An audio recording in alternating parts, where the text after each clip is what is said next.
Hello, dear class 8. Today we are going to start with an inspiring text about several brave persons who left their mark in history by doing great things in their life. So, dear children, this chapter is really very important and quite inspiring. And the name of the chapter is India's Heroes. It's chapter number 19, India's Heroes. Children, life is too short to be lived, isn't it? So, if we do great things in our lives, we really make life worth living. Now, when I speak the words, Indian heroes, or when you hear the words Indian heroes, who comes to your mind? Just think over. Just think what qualities in these people made them heroes. And just think that when you grow up, what would you like to become in your life? So as you think this much, you will come with some more points, with some more reasons for your choice of career.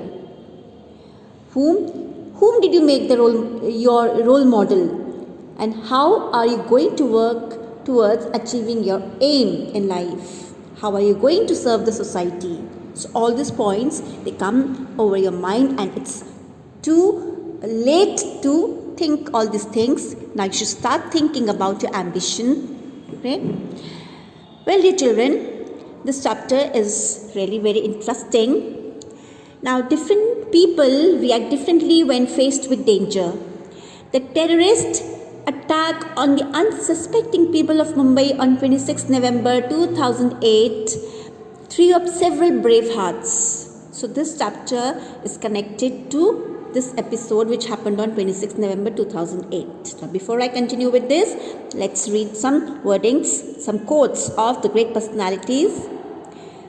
Jawaharlal Nehru says, "Peace is not relationship of nations. It is a condition of mind brought about by a serenity of soul. Peace is not merely the absence of war. It is also a state of mind." So, your soul and mind should be peaceful to actually understand the meaning of peace. George Bernard Shaw says, "Peace is not only better than war, but infinitely more arduous." Okay. Next, Martin Luther King Jr. says, "Peace is not merely a distant goal that we seek, but a means by which we arrive at the goal." Just go through this and think over. Such great words are said by these personalities. Now children, let's begin the chapter. Now before I begin this chapter, I would like to tell you this. I'll give you a brief introduction to it. Now this is class 8A, and the English teacher has assigned a work for the students, and they are to make speeches, okay, on a topic that what would they like to become when they grow up. And the topic seemed to be quite interesting to the students, and each and every child comes prepared, okay. And as the English class is about to begin, see the condition of the class, how the students are. Just let's imagine you being in the class. The students fidgeted and shifted in their seats as Mrs. Rita Barwa entered the classroom. She gave them a few seconds, settle down, but an air of thrill and enthusiasm prevailed. It means the class must be really interesting. That the students fidgeted and shifted means they were a bit restless. Okay, they were just anxiously waiting for the teacher to come, and as she entered the class, there was an air of thrill and enthusiasm. The students were really full of joy and high spirits to have the class. Let us begin our lessons for today. She addressed an eager class 8A. So this is section A, okay, of 8th standard, where the teacher now is about to begin the class. How many of you are ready with your speeches on what you would like to be when you grow up? All 40 hands went up in unison. Unison means all together, all 40 students, they raised their hands That means everyone had prepared a speech.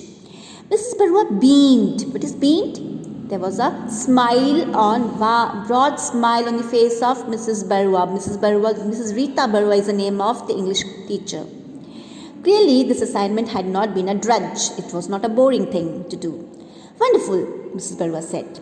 Remember that it does not have to be a profession. You can also speak of someone whom you would want to be like, maybe a role model or a mentor. You may even talk of a particular trait or quality that you admire in a person and wish to emulate. Wish to emulate means wish to copy. So this is what the teacher says. Now up till here I'll read this much in this video. In the next video we'll continue with the next part.